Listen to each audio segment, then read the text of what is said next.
आज की इस वीडियो में मैं आपके साथ शेयर करूंगी जिम हार्टनेस और नील एस्केलिन के द्वारा लिखी एक बुक 24 घंटे में जिंदगी को बदले। सुनकर अजीब लगता है ना कि 24 घंटे में कोई कैसे अपनी जिंदगी को बदल सकता है।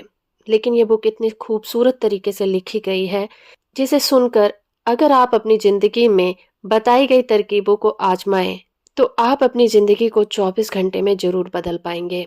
इस बुक के 24 पार्ट किए गए हैं। हर एक घंटे की अहमियत बताई गई है। इस बुक की सबसे खूबसूरत बात यह है कि जिस तरह से इस बुक का टाइटल है कि 24 घंटे में किस तरह से अपनी जिंदगी को बदला जा सकता है, इसके हर एक लेसन को हर एक घंटे की तरह लिया गया है। यानी कि इसके 24 चैप्टर बनाए गए हैं और इसका हर एक चैप्टर हर एक घंटे को डेडिकेट किया गया है। तो इसीलिए मैंने भी ये डिसाइड किया कि इसके हर एक चैप्टर को एक सेपरेट वीडियो में हम कन्वर्ट करेंगे, यानी इस बुक के 24 पार्ट लेकर आएंगे। तो ये वीडियो दिन के पहले घंटे के लिए डेडिकेट है। आपका सबसे बड़ा डिसीजन। दोस्तों, क्या सिर्फ 24 घंटे में पॉजिटिव और स्थायी परिवर्तन लाया जा सकता है? क्या एक ही दिन में अपने जीवन को बदलना संभव है? ये न सिर्फ संभव है बल्कि मुमकिन भी है। ये बुक एक बहुत ही इजी से फॉर्मूले को फोकस करती है। हमारा मानना है कि लाइफ में होने वाले बड़े चेंजेस के लिए कुछ डिसीजन धीरे धीरे नहीं लिए जा सकते, वो तो सिर्फ चंद पलों में ही लिए जा सकते हैं। हालांकि ये चुनाव जल्दबाजी में नहीं किए जाते, बल्कि ये तो गहरी जड़ों वाले डिसीजन होते हैं जिनकी बदौलत आपके विचारों और कामों में इम्पोर्टेंट चेंजेस आते हैं। मिसाल के तौर पर हो सकता है कि आपका एम डाइटिंग करके अपना वजन 20 पाउंड कम करना हो और इसमें 6 महीने लग जाएं। लेकिन सच तो ये है कि आपने ये लड़ाई 6 महीने में नहीं बल्कि बहुत ही कम टाइम में जीत लिया था। जिस घंटे आपने इस बात पर सोचा और इसका संकल्प लिया, यही प्रोसेस उन सभी चेंजेस पर भी लागू होता है जो हम अपने जीवन में लाना चाहते हैं। बदलाव का ये प्रोसेस तभी शुरू होता है जिस पल आप बदलने का फैसला लेते हैं। हर चेंजेस उस घंटे में होगा जब आप अपने सामने मौजूद किसी बड़ी चुनौती का सामना करेंगे। इस बुक में आपसे एक दृढ़ और व्यक्तिगत संकल्प करने को कहा जा रहा है। ये बुक इस तरह से तैयार नहीं की गई है कि इसे एक निश्चित समय सीमा में पढ़ना जरूरी है, बल्कि इसका हर एक चैप्टर 1 घंटे के लिए डेडिकेट करें। इसे पढ़ें या सुनें और इसके बारे में अच्छी तरह से सोच विचार करें और दिल की गहराई से निर्णय लें जो भी चेंजेस आपके लिए जरूरी हों। तो सवाल ये उठता है कि इससे आपको क्या मिलेगा। कई इंपॉर्टेंट एरिया में जब आप कोई भी संकल्प लेते हैं, उसके लिए समर्पित हो जाते हैं, तो ये डिसीजन आपस में जुड़ते जाएंगे और आपको ऐसी पावर मिलेगी जिसे आपने सपने में भी नहीं सोचा होगा।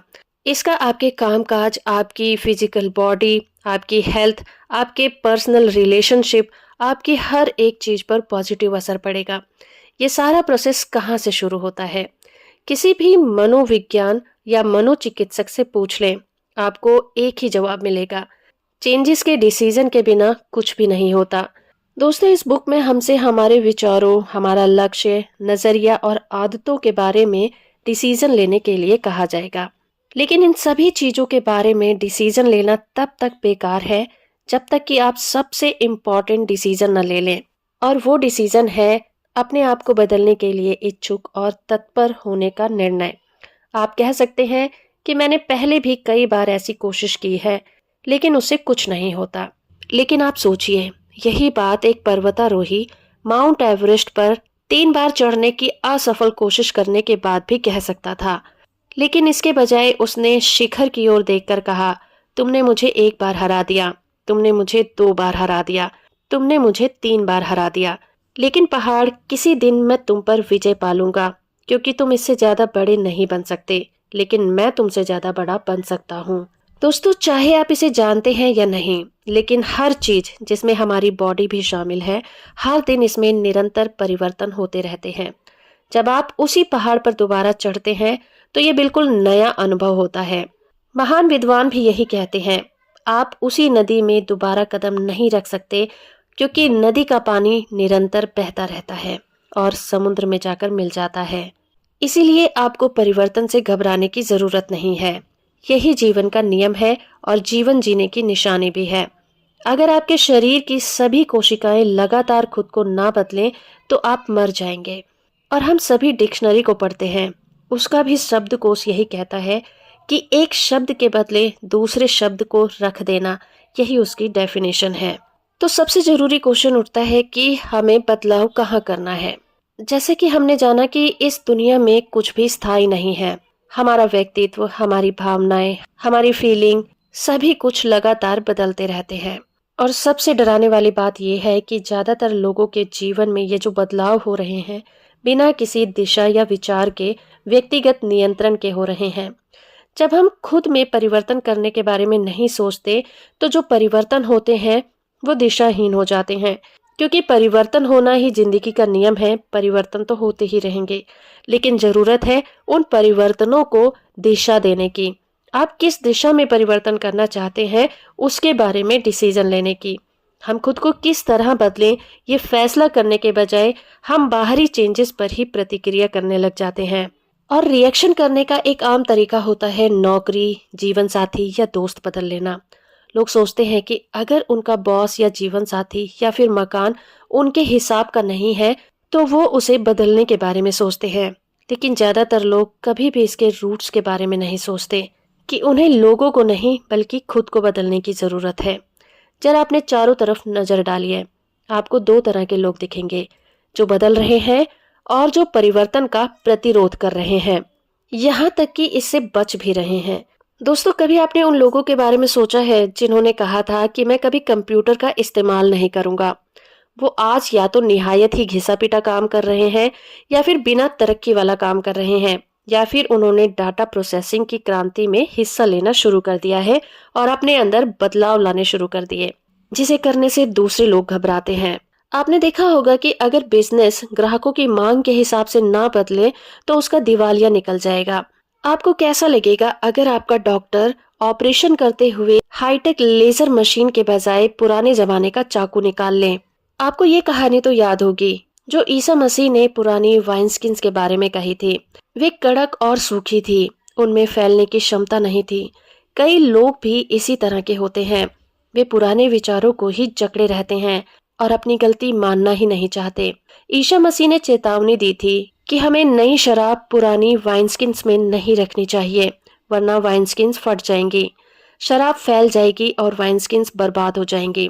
इसलिए नई शराब को नई वाइनस्किन में रखें और दोनों को सुरक्षित रखें। कहने का मतलब ये है कि परिवर्तन के लिए लचीला होना जरूरी है।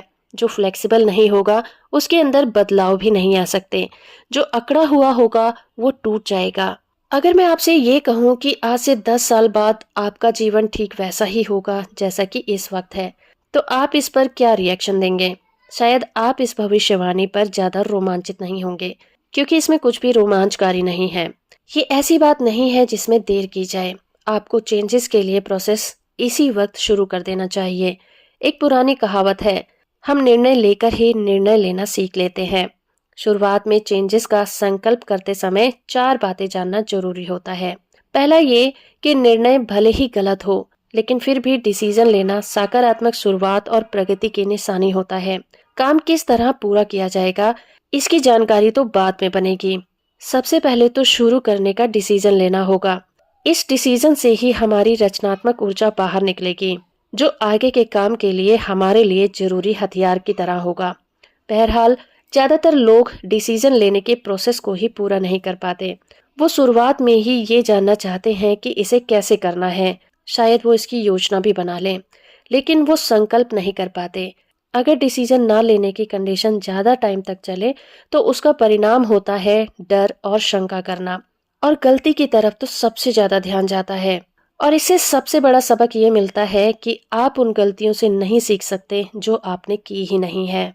ईसा मसीह ने पानी पर चलने के पीटर के डिसीजन का सम्मान किया, जबकि वो जानते थे कि पीटर पानी में गिर सकते हैं।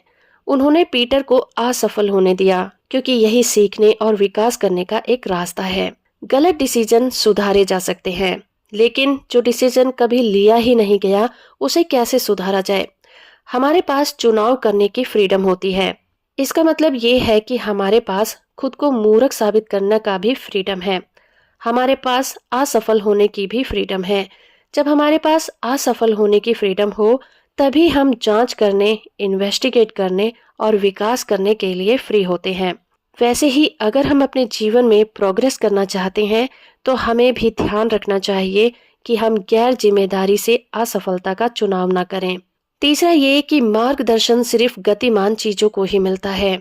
खड़ी हुई कार को दिशा बताने की जरूरत नहीं होती, लेकिन जैसे ही कार चालू हो जाए और पहिए घूमने लगे तो आप इसे उस दिशा में मोड़ सकते हैं जिधर आप यात्रा करना चाहते हैं। जब आप निर्णय ले लेते हैं तो उस पर अमल करने लग जाते हैं, तो आपको उसी वक्त अपने अंदर एक शक्ति का एहसास होता है। ये योजना को नियंत्रित करने और मार्गदर्शन देने में काम आता है।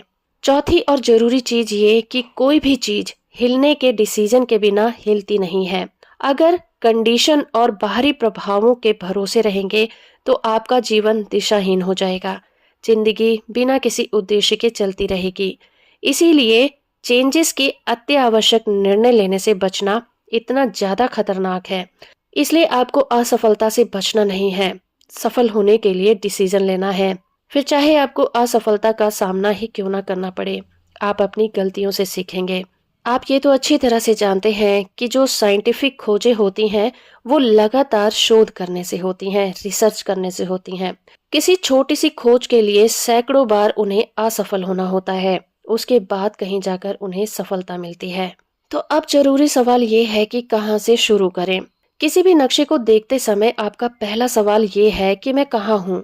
किसी मंजिल पर पहुंचने की दिशा में पहला कदम आपकी वर्तमान स्थिति होती है, यानी कि आप इस समय कहाँ पर हैं।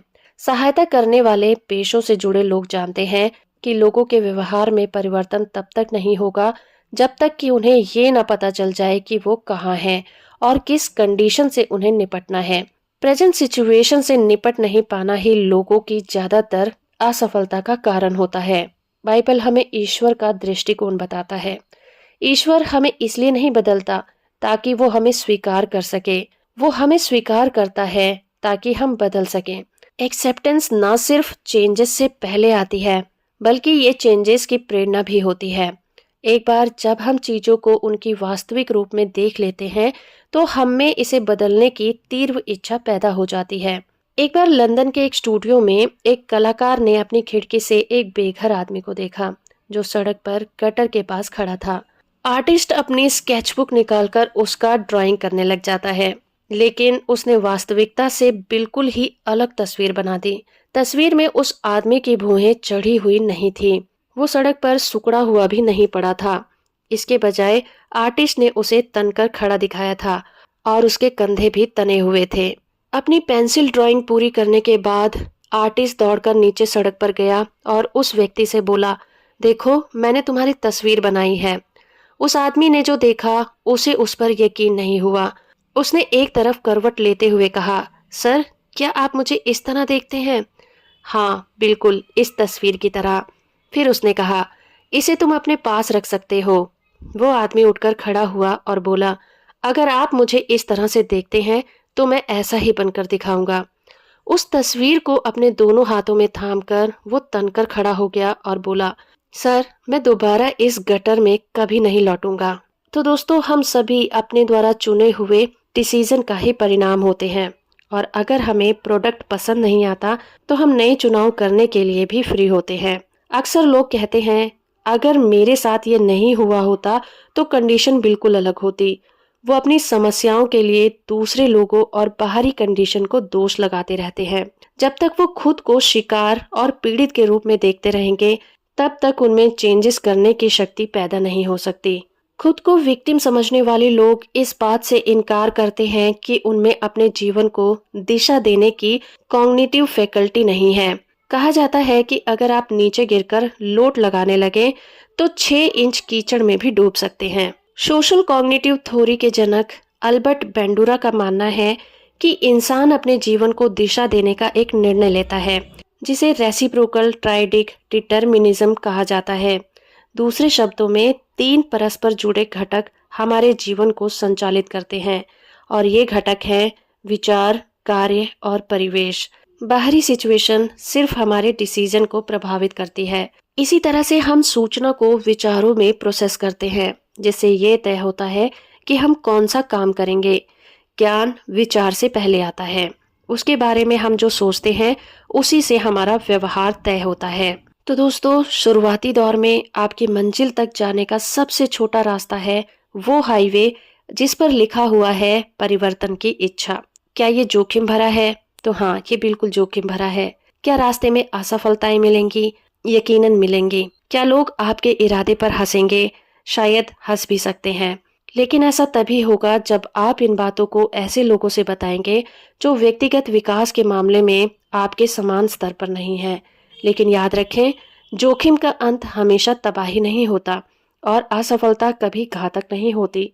रास्ते बंद होने से कोई फर्क नहीं पड़ेगा, बशर्ते आपके कंपास की सुई हमेशा नई मंजिल की दिशा की ओर संकेत करती रहे। क्या आप इस तरह के परिवर्तन के लिए तैयार हैं?